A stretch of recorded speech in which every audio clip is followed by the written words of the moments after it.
All right, everyone. We are back today. I have Dr. Ralitza with me, and we are going to really have a good day. Welcome back to the Junking for Joy podcast, where we are having fun and we're combining our love for creativity, junk journaling, spirituality, and connection, all those fun things all together in this beautiful movement. So, welcome, welcome, welcome. I'm glad to see you're here with me. And I guess I really just want you to share with what you want folks to know about you. What Thank comes to you. you? Thank you. Thank you, Dr. Gayla Gates. Oh my goodness. I am so grateful for you. So grateful for the chance to connect on your podcast. And we've talked about podcasting before. And just the way that we met was so beautiful through the mystics and the medicine. I was reaching out to, physicians that felt or identified with that mystic space. Mm. So I just really appreciate our connection and how clear you were with your communication and your boundaries in terms of like the energy and where you were willing to put your energy and where you weren't. And so I was very much inspired by you.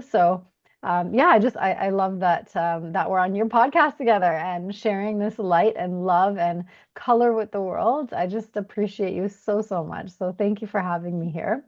Same here. And yeah, it's so interesting. I feel like our worlds are very similar but very different. And I think the spiritual calling out of medicine and into this more sort of spiritual shamanic type of practice, this really awakening the healer within is really my calling in this lifetime. And I'm actually currently rebranding, and I've been really focused on figuring out, what is my authentic voice? Because I do get very much in the woo. And a lot of people that know me that are not as much in the mystical space, they're more grounded, more scientific. Mhm. And I think a lot of the people who need to hear this message and receive it and really embody it, they are not the people, as my mentor says, with the masters of woo, right? They're the people that are in, the everyday world, and where some of the woo might not land for them. And Mhm. so I'm currently in the middle of this rebrand. So this is such a beautiful way to come back and, have an opportunity to test out introducing myself in a different way. So thank you for this opportunity as well. You're welcome. You don't really need a whole lot of introduction. You've been in the space and you're really focusing on authenticity and focusing on the divine feminine. So, but before we go there, can you share a little bit about your background so people want to know more about you and how you got here? Absolutely. Yeah. Well, my background is it's quite interesting. I actually moved to what we know now as Great Turtle Island, colonially known as Canada. We moved here when I was 3 years old. We used to live in communist Bulgaria. That's where I was born. And my mother decided she was tired of communism. She was tired of Bulgaria and, her circumstances there, and decided that she was going to take me to a new world. So we took a flight from actually Bulgaria to Cuba that stopped over in Newfoundland. And we didn't get on the connector. And that's how we ended up as, landed immigrants, refugees, and then got our paperwork and all the things. My dad ended up coming 9 months later.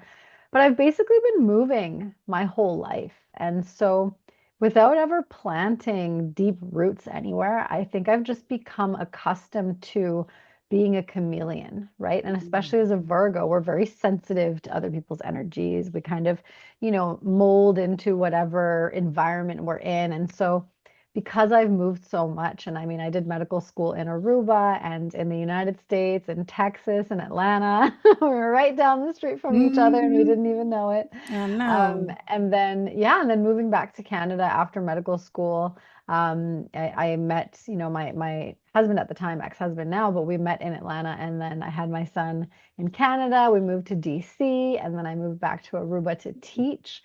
I wasn't ready to go into clinical medicine with a little baby. And yeah, I just wanted to be a mom. And I had this passion for teaching. I remember when I was in medical school, I asked my dean at the time, I said, can I teach while I study? Because I knew that I'm a kinesthetic learner. And I knew that if I can teach it, I will know the information so much better than just studying it on my own. But he said, Aruba's a beautiful place. I know you're going to end up getting stuck here and loving teaching. He said, go do your medical journey, get your exams done, get licensed, get your MD, get licensed, do your thing, and then come back. So when I had my son, it's funny, we talk about synchronicities, right? And the divine feminine and being in that space of the unknown. I remember one time I was sitting, my son was about a year and 2 months, and we were in Washington, D.C., and his dad was studying occupational therapy, so he was barely ever home. And I just remember looking at my computer and thinking, man, I miss Aruba. And then boom, this ad popped up. Welcome to Aruba. And it was this Aruba tourism ad. And I just thought, oh, this is my sign from the universe. I have to reach in. I was looking for jobs at the time, and it's like with your MD, without being licensed and without the clinical, the residency part of it, your MD is worth nothing really. It's like a bachelor's degree. Like no one actually appreciates it when you're applying to different jobs and in the workforce, other than for, research, which so many students want to do research that it's basically either unpaid or, volunteer work or very minimally paid. And so, yeah, it was a really interesting journey being, educated, but not being able to use that education meaningfully. And so, yeah, going back to Aruba to teach was just one of those things. It was so exciting, so inspiring. It was that passion within me was lit up as soon as that idea came through. And then I think a week, I was back on the island, teaching medical school. My son was in daycare there, and I loved it. And then 2020 brought me back to Great Turtle Island, to BC and Canada and Vancouver. So now I'm here. I work in healthcare transformation, and I'm using all the skills and the tools that I learned through medicine and through teaching and through, yeah, even, I used to teach GED, and I created a health class when I was in Aruba. It became a graduation requirement because I was really passionate about that. And then youth, health and education, and, so yeah, just tying all those strings together. It was almost, I think, because I have been unrooted, I haven't had that sense of feeling homesick. It's Hmm. almost like the world is my home, and anywhere where I go, I'm called to do something, create something, serve in some way. And so that's kind of just been my evolving journey. And I think a lot of people don't really understand it. There's a lot of change resistance. I would say I'm the exact opposite, right? Like there's nothing but change for me. And so I think that's what kind of sets me apart and sets my journey apart. And that's what really makes, yeah, I think the spiritual work really accessible, really connecting with people on a what's your soul thing versus what do you look like, or what are you actually physically saying out of your mouth, right? Yeah. I bet that was a tough decision. And I'm mentioning it because I bet there are other women who are going to hear this because we both Mhm. have a non-traditional sort of approach to medicine in terms of how life has happened.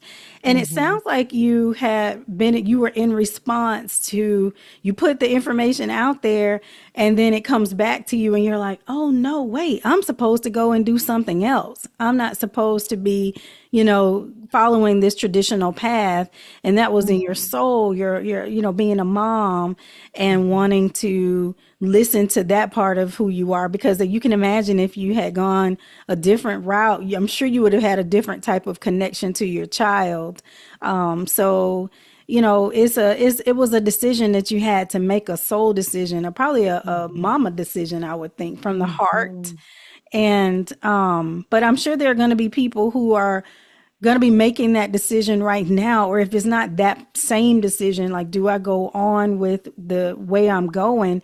I mean, because you got the whole rest of your life ahead of you, but in that moment, it's the Mhm. only thing that seems to matter, right? Mhm. Like, what would you say to somebody who is looking at, did I waste my time? All those things your Mhm. brain tells you. Do I feel Mhm. guilty? Mhm. Am I doing something? What's everybody else going to say about me wanting to pivot? Right. Right? Yeah. And I know that wasn't easy. You're talking about it from a healed place, Yes. right? But what was it like hearing all the chatter? I can't believe you're doing this, right? Like, I Yeah. know somebody had something to say to you that made you question it, right? So Absolutely. how did you navigate that Yeah. that Oof. time? Man, well, honestly, I think like some people are like a broken record. They're never gonna stop. It's always gonna be, oh, you threw your life away. Why aren't you a licensed physician? Blah, blah, blah, blah. But they also don't understand the spiritual calling and the real responsibility when you're being called in the space of, you know, really holding people's souls, holding people's feet to the fire to really be who they truly came here to be. Yeah. And that's not an easy task. And that's not No. something we can do with medications. And that's not something we can do, with a prescription pad. And so it was really that space of, am I going to honor the path because that's the exit I took? Or am I going to reroute on the GPS and take the path less traveled and maybe, take a stop and go for a hike in the woods and enjoy the view and, take in nature and have a Mhm. completely different human experience. And I think that's where the magic happens when we actually do slow down and when we Yes. do tune in and when we ask ourselves. And I mean, many times we get to this place of self-rejection, and I've been there. So I know that one of the options was keep rejecting yourself until you get to a place of deep, dark, depression and psychosis. I had been through that level of self-rejection in university. And so Hmm. I already knew the alternative, right? So at Hmm. that point, when I had to make that decision for me, it was, well, I'm not going down that rabbit hole again, I right? know. And so, yeah, and it was actually, at the time when I had my son in 2014, it was really, yeah, that maternal nature in me. And I actually went for an interview at Maimonides, funny enough, and I wanted to do obstetrics and gynecology so bad. I did most of my electives in OBGYN and both in Canada and in the States and in Texas and in Atlanta. And so it would have been a dream come true if I had gotten in. And at the same time, it would have been my biggest nightmare having, as you said, to leave my son behind in childcare at such a young age, right? And so that Hmm. moral conflict caused me, yeah, I mean, we know that 95% of our actions and our habits and our patterns are actually unconscious, Hmm. right? And so my subconscious knew that I actually did not want to practice medicine at that time. I didn't want to be in residency. I wanted to be at home with my child. And so Hmm. I went to that interview. And I mean, when I tell you, and think about this though, I have taught medicine at this point. I've gone back and I've taught medicine. I've told my students all the ways to succeed in an interview, all the things not to do. Don't go to the bathroom before they've called you. Don't be on your phone. Don't go greet somebody that you know, even if you know them through somebody else. All the things that I wasn't supposed to do, I did. It's like Hmm. I subconsciously sabotaged every opportunity of doing well on that interview. It was so interesting looking back. And even in the moment, I could see myself doing these things. And one part of my mind was like, Ralitza, what are you doing? Like the conscious part of my mind was like, what are you doing right now? You know you're not supposed to do these things. And then the other part of me was like, just do it. Like, but I can't hold it anymore. I have to go to the bathroom. And this is, post baby. So you know how it is. And so you end up being the one that was in the bathroom when they called you, right? And so you end up late for your questioning and answer interview. And then they ask you that question, and it's like, that medical legal right answer. You don't answer the right answer. You answer what intuitively, spiritually you would do in a real Hmm. life scenario. But you know what I mean? And so it was just such an interesting experience to look back on and see how my spirit guided me away from that opportunity, right? And I could beat myself up for it. And I probably did at the time quite a bit. But, afterwards, I thought, man, I was so relieved that I didn't get an opportunity to go because I know that I would have had to go, right? You don't pass up an opportunity like that Once you have it. once you have it. So when I got my rejection letter, I was actually relieved. Oh, wow. So you got a Shocked. rejection letter to the residency, To or what was Maimonides. the one that you Yeah. wanted to go to? Yeah. Oh, wow. So at the time, I know that can really affect your ego. But for you, it was a sign. Yeah. Yeah, I So, mean, I knew. I just it would have been some sort of miracle if they had invited me to come after the way that that interview, that whole day went. Um, but yeah, I knew I didn't want it too. I've even Right, that was applied. the difference. Yeah, and I've even applied for jobs, and I thought I'm going to pull my application because I actually don't want this. It doesn't feel aligned. And sure Mm, enough, the universe aligns in such a way to actually make yeah. it no longer a possibility, right? We know, I Mm. think subconsciously, we all know when our intuition kicks in and our gut tells us, amber alert, red lights, like get out of here, Yeah. warning. And we tend to ignore it. So I think, especially as women, we tend to reject that inner wisdom and knowing, and Hmm. we do a lot of the things anyway. Yeah. I mean, that's what happened to me. My soul was screaming, and at the time you're trying to figure out, why am I having such a disconnect with my dream? Like, this was my Yeah, dream. Like, I'm done. This is it. I'm set for exactly. life. And I mean, I was even thinking about this in the middle of the night last night, 10 years later, after I had been out of clinical practice myself. And I said, what if the invitation was just complete? Like, Yes, what if it's just complete? Like, you did it, yes. you lived it, and we always think there's a path that you have to follow because that's the traditional path. But it when you really listen to your intuition, sometimes things change. Sometimes we pivot. Mm. Sometimes we it doesn't have to be set in stone. And I think so many of us are trailblazers. We got trailblazer energy in us. And it's like, no, like, I can't explain why, but it's not a waste of time. It's not a dead degree. It's not, I mean, it's something that's always going to be a part of you. And you still have to be special and unique to get in the first place, because even Yes. going to med school is such a tiny population of people. So I Yeah. honor your journey, and I know others Thank that are going to be listening to this is going to honor that part of your journey, because that creates a certain brain that how to think, how to analyze, how you. to, Mhm. make decisions. Because med school, you're still like little mini doctors. They're training you to be little mini doctors. You're not just Yeah, book learning. that's So, right. you're always gonna have that. And we want to honor that and not poo-poo it.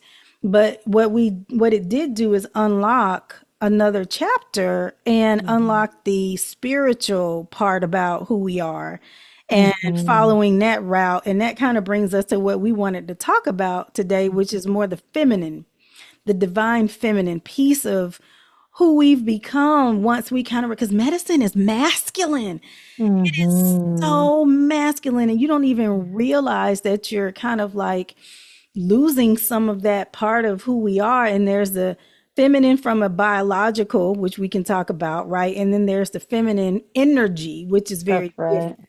So we want to make sure we talk about both of those aspects. But it can be a rough place, especially depending on where you train and Yeah. what you experience. It can just literally suck the life out of you if you're not careful. Mhm. And everybody signs up for that for for a part of it. It's part of what you have to go through, but it Yeah. doesn't turn off. You think it's going to turn off. It just gets more intense. That's right.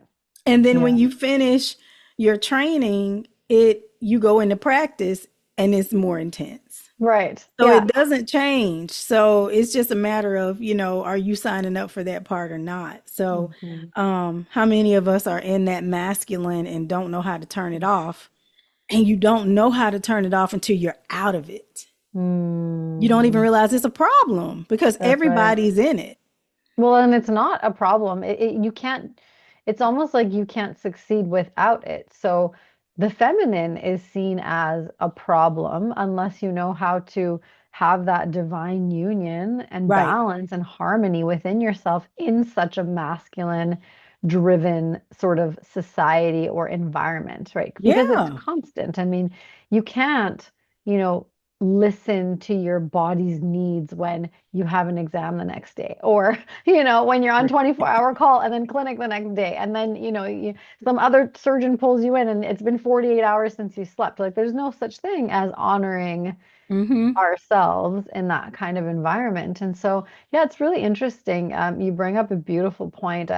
Something that came through as you were sharing was that, you know, my whole life I've known, even when before I went to medical school, I made this Facebook page and it said, I will not be a pill pushing prescription writer physician, right? Like that was almost like my oath to myself. I didn't do anything with that page, but it's funny that I made it right before I left. And so it came back to me a few times throughout my journey just to remind me, that I'm Mm, not just here to be the status quo. And I always, people used to ask me, but Ralitza, you're so holistic and you're so yeah. like natural and grounded and, energetic and spiritual. Why did you choose medicine? And I always used to say, well, you got to be in it to change it. And at the time, I didn't know what that meant. But coming Yes. back in 2020 and really, like, really having those moments of just stillness and tapping in. And I remember for 1 or 2 nights, I actually worked with a hypnotherapist. I heard a podcast. I was, in this kind of space of trying to figure out the dynamics that have held me back and sort of those relationship dynamics going from, leaving family and being away for so long and having your own life and Mhm. creating, your energy dynamics on your own. And then coming back to family and seeing how drastic and different and comparing it to how you grew up and thinking, okay, there's obviously some kind of codependent narcissistic dynamics here that I'm not okay with, right? And so I Mm. started listening to podcasts, and one of them was Dr. Shar Shardas. I can't even remember, but believe that I remember his name because I'm usually so terrible with names. But I reached out to him and I said, your podcast really touched me and moved me. And so he said, I have a feeling that I'm meant to support your journey. And so we had these one-on-one conversations, and just something within me woke up and was like, you need to step into this, owning who you are. I had Mhm. been so deep in self-rejection in order to show up in that, space of really, truly, honestly, toxic masculinity in healthcare. I mean, how many times are we told you have to self-reject? You are the scut worker. You are the one who lives under the heel of the, attending physician, Attendant. or, Mhm. it's just, and it's so demeaning and it's so dehumanizing because as as a medical student, even, when you're in the OR, you will intuitively catch things that the surgeon doesn't because it's part of your learning journey. But Mhm. because we're so diminished and our confidence is so torn apart, we don't speak up. Oh no. And then after we say, oh yeah, I saw the bile leaking, or I saw that was a real experience that I had. Like I felt like something was off, and the physician yelled at me at the time. He's like, why didn't you say something? And I'm like, I can't get a word in with you. What do you mean say something, right? And I just Yes. I just remember being so frozen because I thought now this patient's going to have side effects because I didn't say something because I was in that sort of Mm. fight, flight, freeze, fawn mode. And I just didn't know how to navigate the situation. And I just thought, I can never let this happen again, where somebody's authoritarianism, and like control. But now I look back and I think, well, of course, I grew up that way. I grew up freezing, in the Mm. space of people who were narcissistic and controlling. And so that was something that I had to overcome on my journey, that I would not allow myself to stay frozen in that state because Yeah. of somebody's projected energy onto me, right? Like that was something, it Mhm. was, and it still happens to this day sometimes, and I'll catch myself and I'll be like, deep breathe and get back in my own energy so that I can navigate the situation so that I don't feel frozen or stuck. And it's a journey. I mean, I think Yeah. it's quite interesting, but yeah, when you speak about the feminine, so I think you're right. We need to delineate between, being physically born as a female as we define it Right. now. And we live in a very interesting world right now where that there's a whole confusion about that even, which is kind of like, Yes. shocking. But anyways, it is the time of confusion right now. Clarity is coming. It's pretty black and white when it comes to biology. And then there's, a sexually dimorphic nucleus, which I actually learned about in medical school from my neuro teacher, that actually helps to define, a little bit of the neurobiology behind the differentiation. And it's quite interesting. But Hmm. that's not what we're here for today. So, biologically, a lot of people, some people, very few people in the population are born biologically female. But I think because they embody more of the, masculine energies, they identify as more masculine, right? And so even though in our world we're talking about gender, right? And what kind of gender they identify as, I think it is still this sort of it's this new space of energetics that we're not quite used to in our world.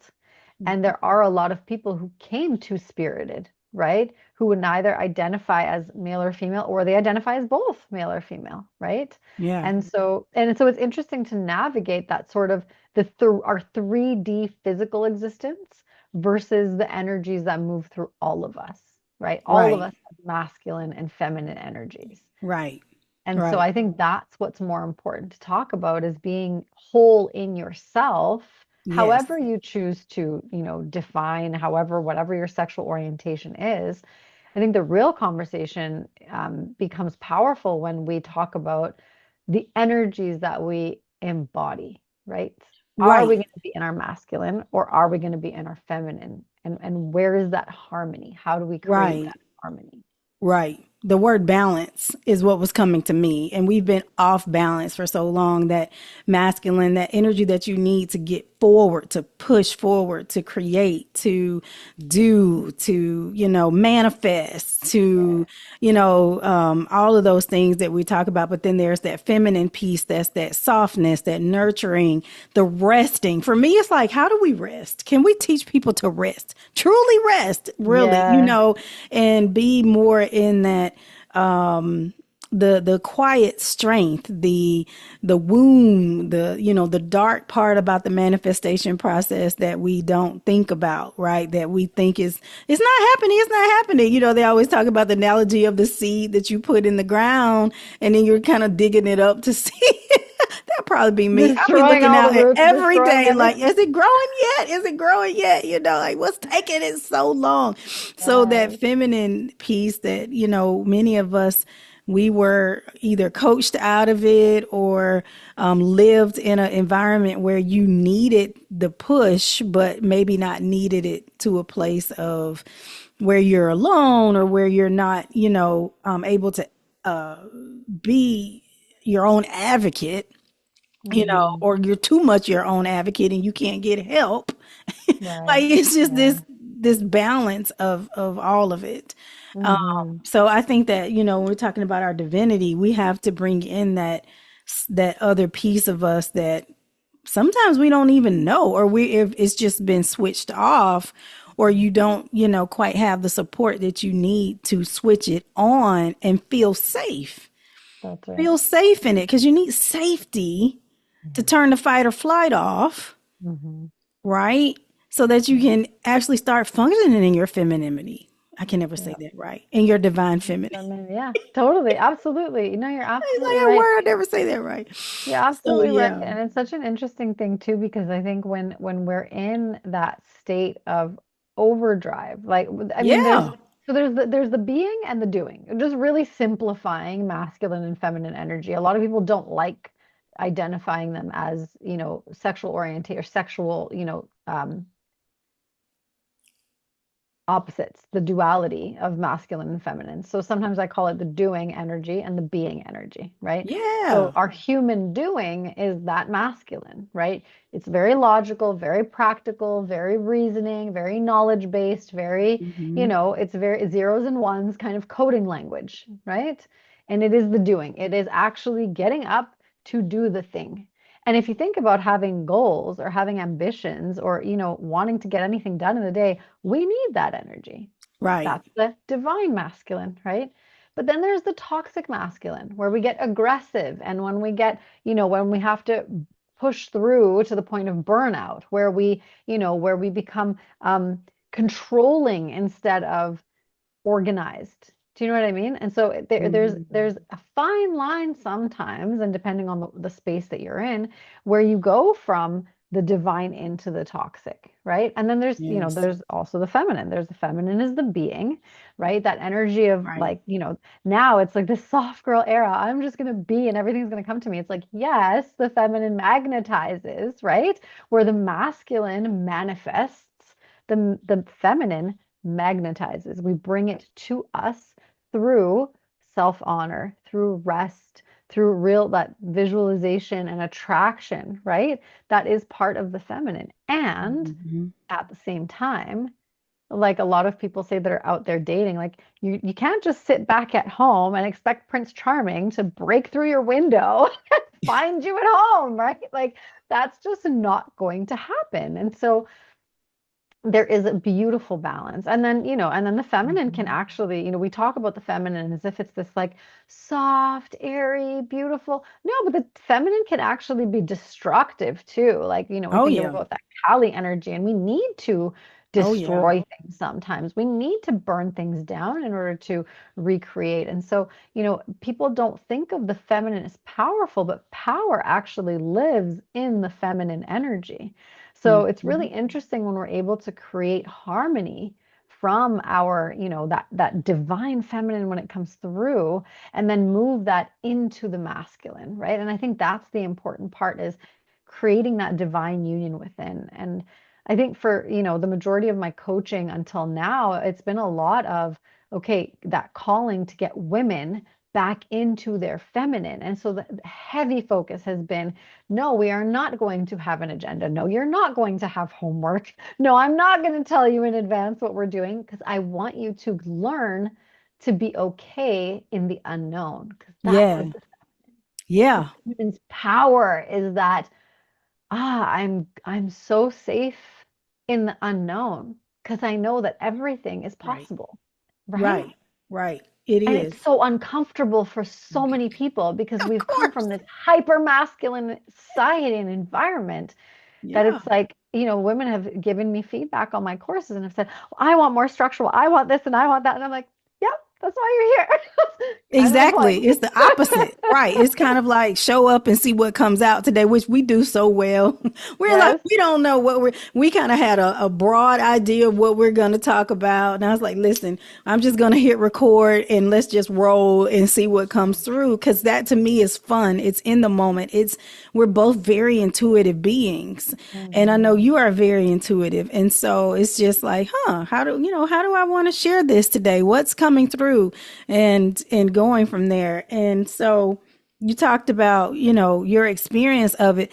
But then I know we've had some off camera discussions about girly stuff, like wanting to be in the beauty, wanting to be in the hair and the makeup and the shoes that you want to buy. I'll let you talk about that because I Yeah. think that's a fun thing and say, I want mine. I want to look good. I want to feel good. And you're in the beauty and cosmetic industry as well. We Yes. both are in our own ways. Yes. So I want you to share a little bit about the story of the woman who thought she had to walk around in clunky doctor clothes because we all have them. I felt the same way with the white coat. I was like, I feel like a butcher. I love this coat. It Yes. means the Oh my best gosh. thing to me because I've earned every stitch on this thing. But I am 5 feet tall and this thing comes all the way down to my ankles Yeah. almost.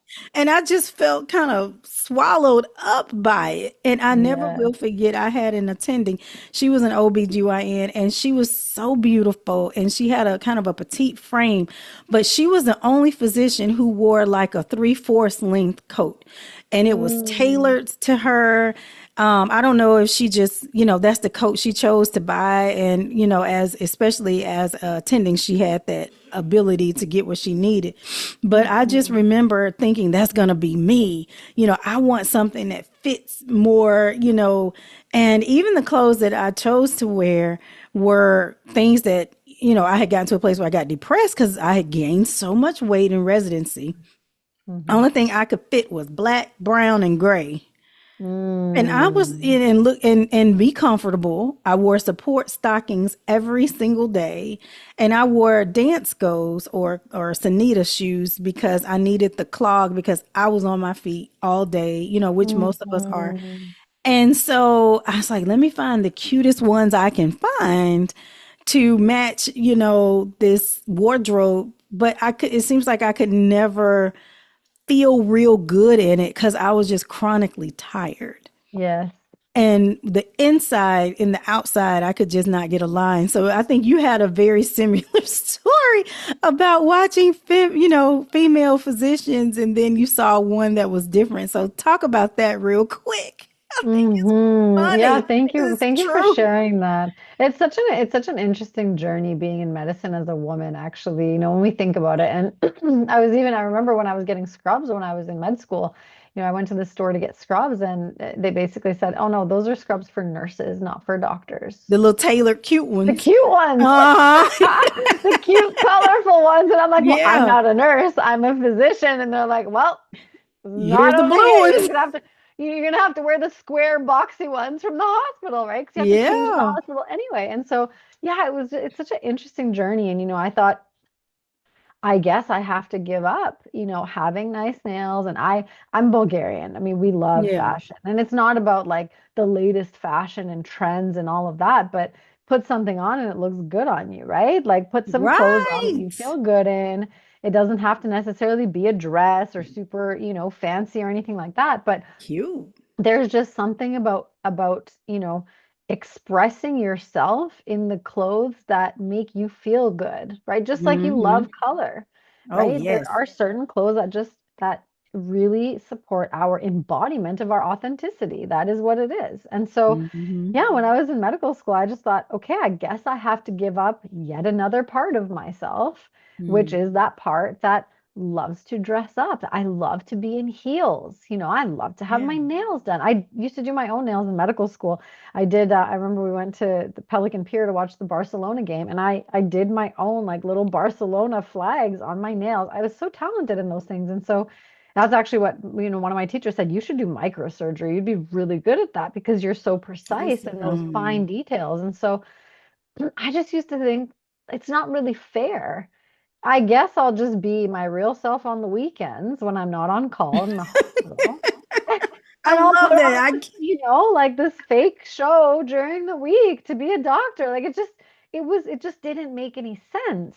And Yeah. then I remember walking into the hospital one time and there was this woman dressed up nice in heels and she was one of the physicians. And I remember that moment being like, wait, I can have it all. Like it is It's possible. possible. Somebody out there is Yeah. doing it. And so I think it's really important for, women, men, it doesn't really matter, who you are, but for you to own your authentic self so that you can be that light in the darkness of that person that feels lost and so self-rejected that they can't be who they really are in the Yeah. environment that they're currently in, whether it's medicine or law or, like garbage removal, it doesn't matter. But the point is, no matter where you are, if you are being your most authentic self and shining your light, then you have the capacity to reflect that from others, right? We see what we are inside, outside of us. And so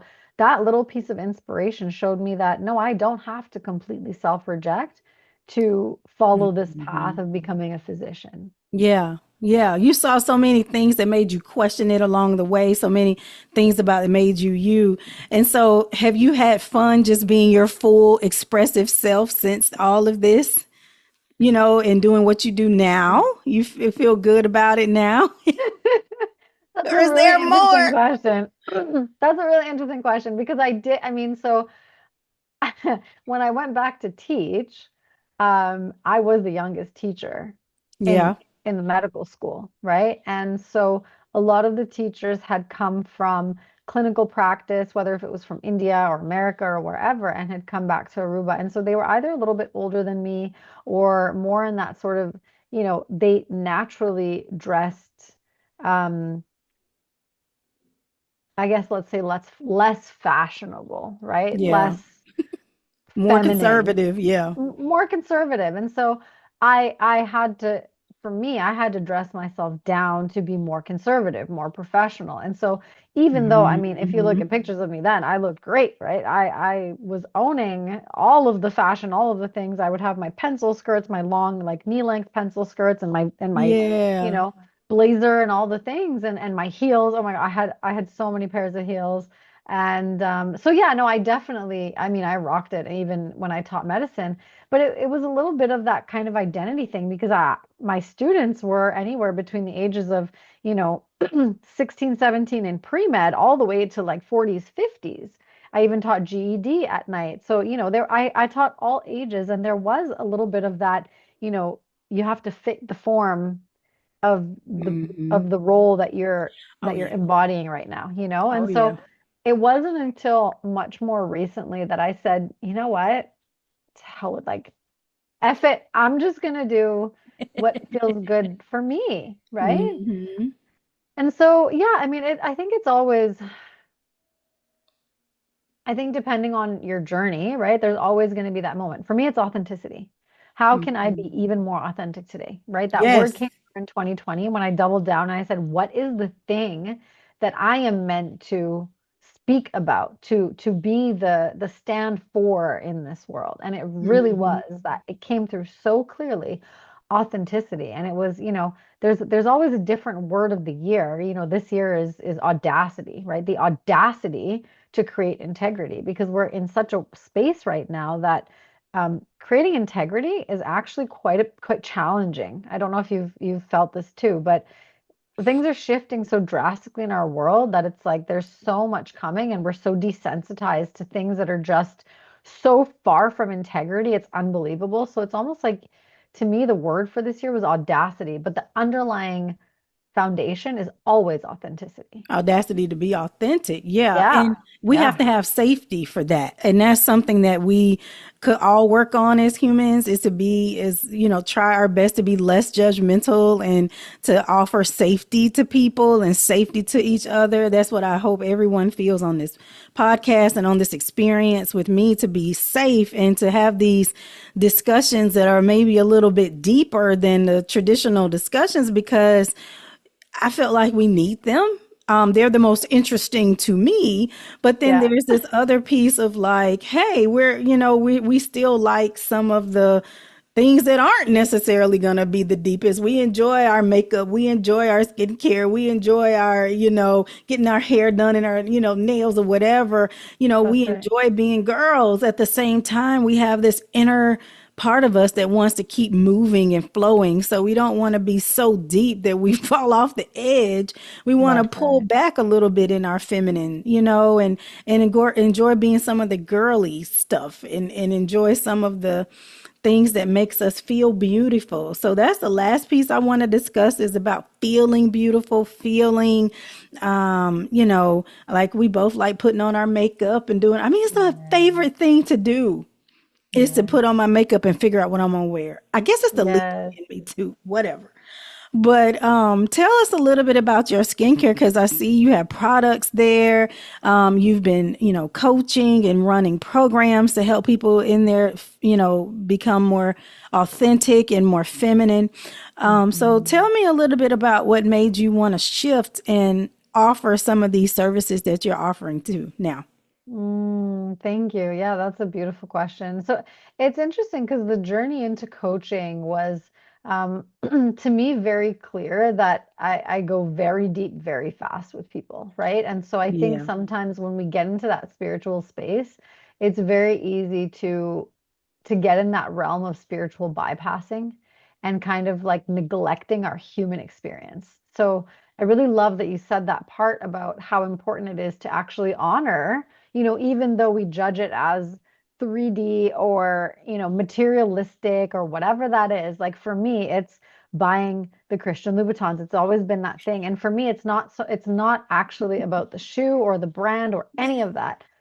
To me, it's more going against that poverty consciousness, going against that thing that keeps my parents in Hmm. that state still of really not appreciating how far they've come. Do you know what I mean? Almost Celebrating. still stuck in that communist mentality, that like that Mm. crab in the bucket sort of, you know, and I really feel that from my family. Like I have these big visions and dreams and goals, and they're not dreams because I've seen them, you know, all the way through. And so it's challenging to be around people who only see their limitation. And so I think for me, it's not so much about spending 1,000 or 1,500 or $2,000 on shoes. I mean, I spent $1,000 on, my son's basketball stuff for for one seat. You know what I mean? It's Uh-huh. not so much about the money and it's not so much about the shoe or the brand, but it is really about that I am doing this thing for me Yes.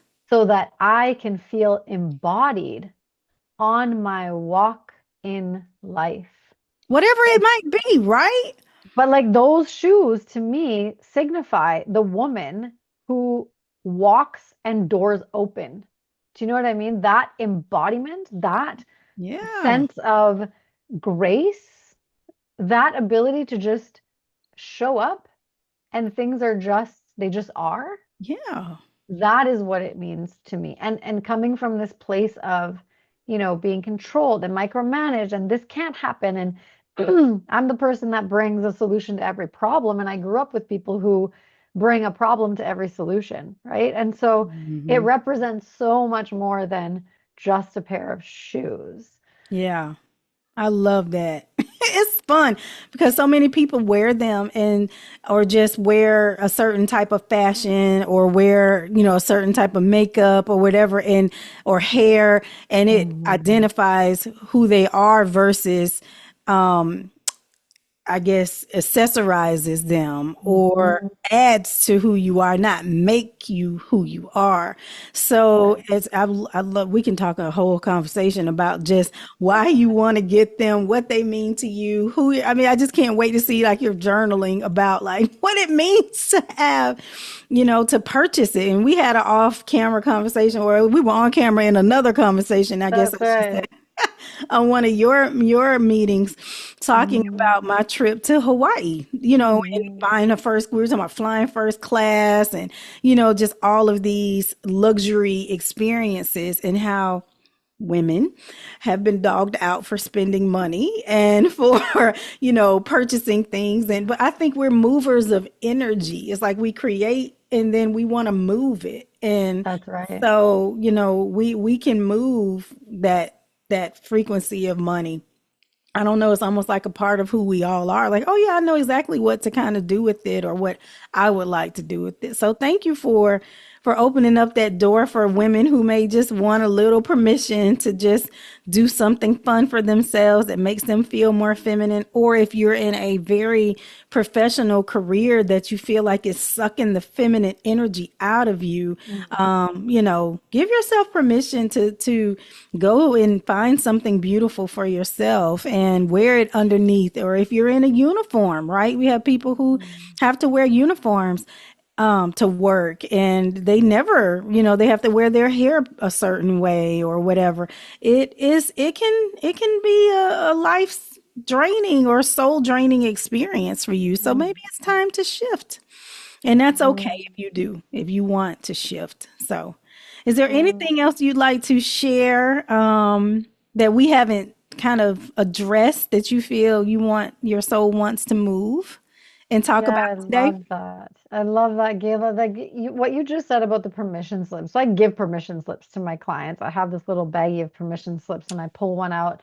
And so I love that because it is what started me on this journey of honoring myself, of actually allowing myself to feel good, embodied as the real version of me. And it starts with those little permissions, right? A Mhm. permission to take a bath, a permission to whatever that is that brings you more into yourself.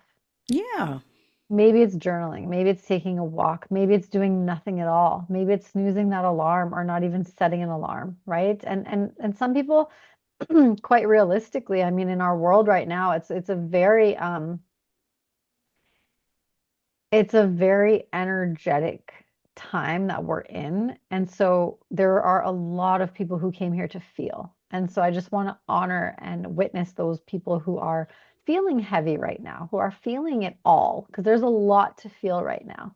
And it's not all, rainbows and butterflies and Christian Louboutins and all, some people are really feeling the weight of everything that's happening in our world right now. And I just want to remind us all that feeling is actually freedom. So maintaining the resistance of not feeling not being willing to just surrender into it all, that is what maintains the heavy weight of it all, right? And so Hmm. if we want to get to a place of being able to experience joy, being able to experience that sense of freedom, that lightness, that, that fun, that spunky energy. Hmm. We sometimes at some point, if we are feeling in that state of depression, I always define depression as needing deep rest, right? You are depressed because Yeah. you're constantly self-rejecting, constantly not tuning in, constantly feeling like the world's burdens are all on you and you have to bear them all yourself.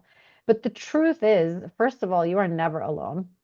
I was listening to a podcast on the way here, and she was talking about like the galactic, the star seeds, the star childs, and all the people that came to bring unconditional love to this world. There is someone like you out there, not too far away, that is also a reflection of unconditional love, and it can be really, separating, and it can be very individualistic, the world that we're in right now. And so I think a lot of people can hear this and feel like I would love to be able to desire something or want to feel joy, but I am so far down on that energetic frequency. Like the lowest frequency is shame. And so I just want to remind everybody that regardless of where you are on the frequency scale, the moment you allow yourself to feel it all, feel the thing that you've been avoiding feeling, neuroscience says that it only takes 90 seconds to truly feel something.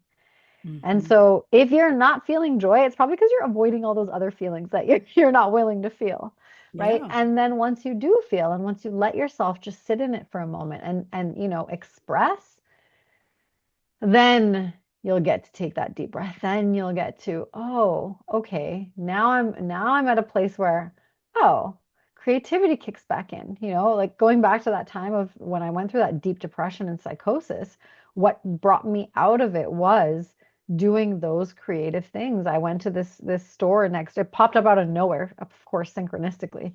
And I started going, and every day I would put these little mural pieces together, and I would make something new every day. And Yep. that was me honoring that divine feminine that I had lost, right? That I had rejected, that I had said no to. Yes. And you mentioned something too, like wear something cute underneath. Wearing lingerie for myself underneath scrubs, that was so sexy and I bet so that was like fun for that, you. yeah, that sexy, Yeah. successful energy. Bringing And it. honestly, it's that confidence that nobody needs to know about, but you feel good inside Exactly. for Oh, we have to yourself. have a part two because Yes. just bringing in this whole fashion piece, I'm like, the time is going and you're just talking and we're just enjoying this conversation. And every time you mention fashion, I was like, we're gonna have to come back and talk about fashion and Yes. and how we feel about it and maybe Yes. even some of the deeper aspects about how we feel because when you mention creativity, I did the same thing. I just had this little journal is one of my junk journals and I it's the love first it. one I created.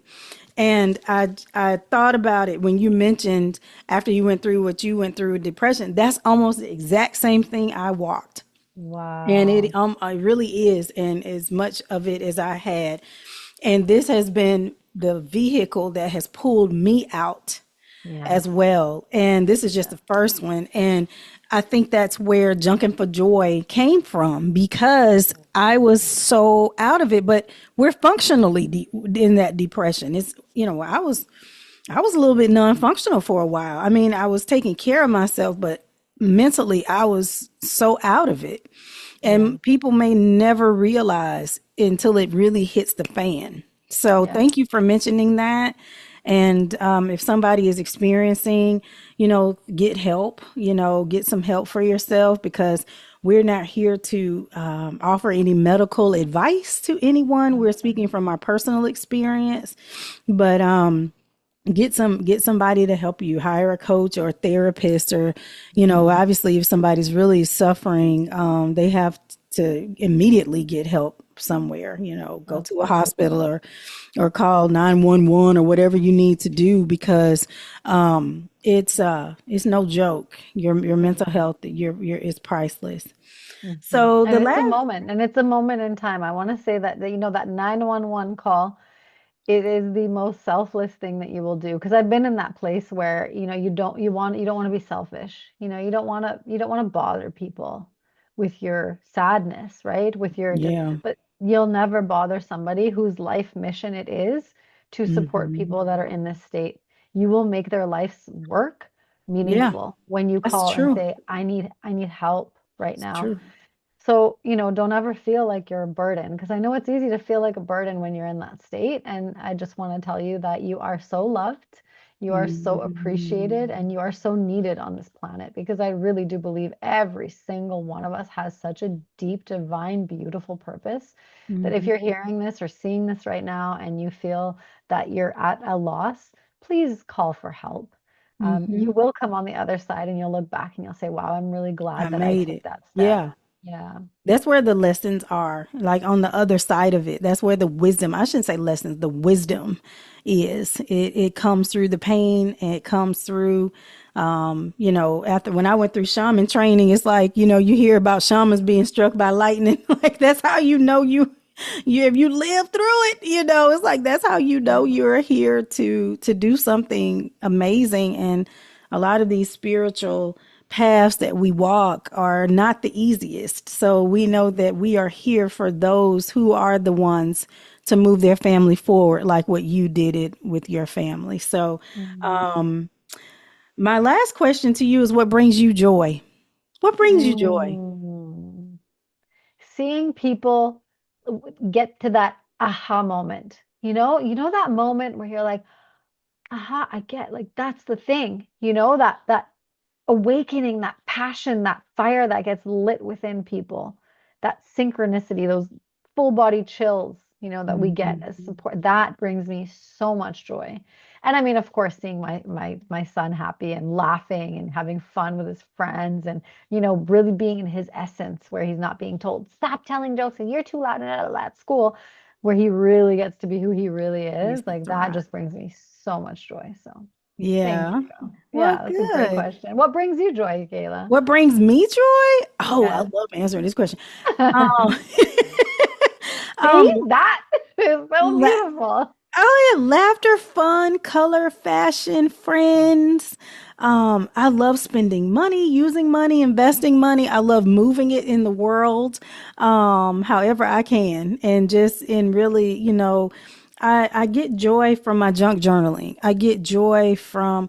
I can find joy, and I lost it for a while, and that really bothered me in that depression. So, finding it again has even that journey has brought me more joy. So I love jewelry. That brings me joy. Getting dressed, I don't know, just walking on the earth and being in an adventure state of like, gee, what's it going to be like today? And talking to people. This brings me joy. So Yeah. that's why I started doing this. I was like, I got to start having these conversations with people. So thanks for asking that question because it's loaded with answers.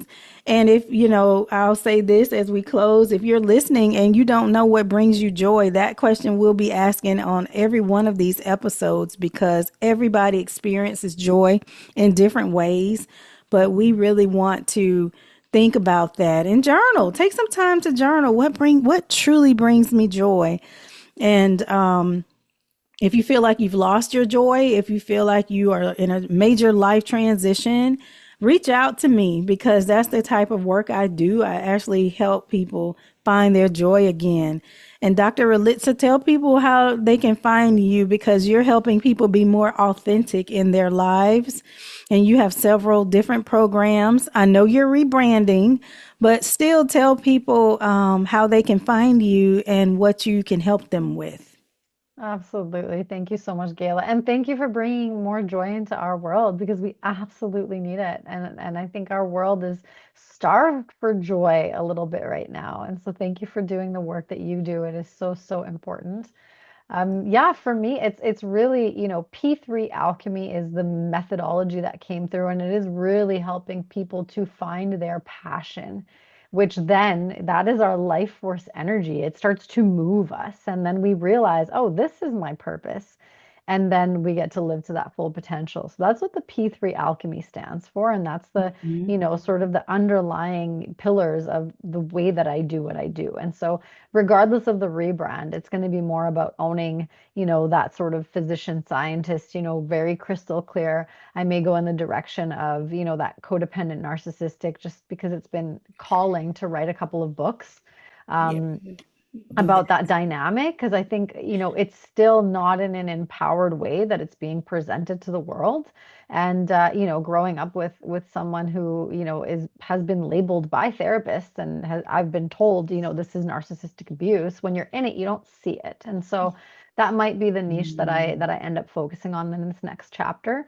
But I'm not quite sure yet. But I do support people in finding that inner fire and honoring themselves, really slowing down, really tuning in, really honoring their intuition. Because, I mean, how often do we know? We always look back and say, oh, I knew that was not the right choice, but I did it anyway. It's like, okay, how do you develop that relationship with yourself? Hmm. Having that conversation between your ego and your essence and figuring out what your truth actually is, so that all Yeah. of the parts of you feel seen and met, instead of feeling like you have to reject part of yourself in order to honor another Yes. part. That's not the way we're meant to be living. We're meant to be whole. And so that's the work that I do with people. And it's so powerful and it's so empowering, and it's just beautiful to see. I run masterminds for women. Right now, we're doing the 8-week activation series together. Mhm. There's another one coming up in spring. So it's called Unleashed. It's an 8-week activation series for women to come together and really reflect to each other and see one another and support each other, but also really be able to fully embody ourselves. And Yes. each person contributes to the space. And so each time that we get together, it actually builds everyone that's in it. And so I think that catalytic space is so powerful when, women from around the globe come together. And it is an energetic part of elevating the energy on our planet. It is a little bit of a shamanistic calling. The people that come will always be those kind of light workers or star seeds, or there will be something different and unique about us when we come together every time, because yeah, those are the people that are, I think, called to me as well. And so if you want to work with me, you can find me at www.authenticitymd.com. You can book a free discovery call. If you want to dive right into it, you can also book a complete clarity call. We'll sit together for about an hour and a half to 2 hours. I also do timeline therapy. I don't know if you've ever done timeline therapy, Gayla, but we go back in our timeline, whether it's our life or past lives or our ancestral lives, and we clear the 7 negative emotions that are usually weighing us down and holding us back and keeping us in those lower vibrational states. And so we can actually move forward in this lifetime with a newfound energy, with a newfound freedom to be exactly who we are for ourselves. Mhm. And then, there's a somatic work and emotional mastery, and all the different things that you get to, the tools that you get to take with you. I'm not one of those coaches that wants to re-enroll you. I actually want to give you the tools and I want to see you on your way. So I think there's a big difference in the coaching world. There are a lot of coaches who, they sell independence, but they actually, create dependence. And I think that's such a thing that's out of integrity in our world. And I think, Mhm. one of those things that is being called to purify right now and come to integrity is, Yes. doing good work in a good Yeah. way. Yeah. And so, yeah, that was just something that came through that wanted to be shared. And so, Mm. thank you for offering me the opportunity to, you know, show up, even though it's not all figured out quite yet, that it's not all grounded, because that is our human experience. I think most times Yeah. we're on the journey, and that's part of it. And so, thank you for honoring that. You're welcome. All right. Well, thank you everybody for attending once again, and we'll be back with another episode next week. Thank you. Thank you.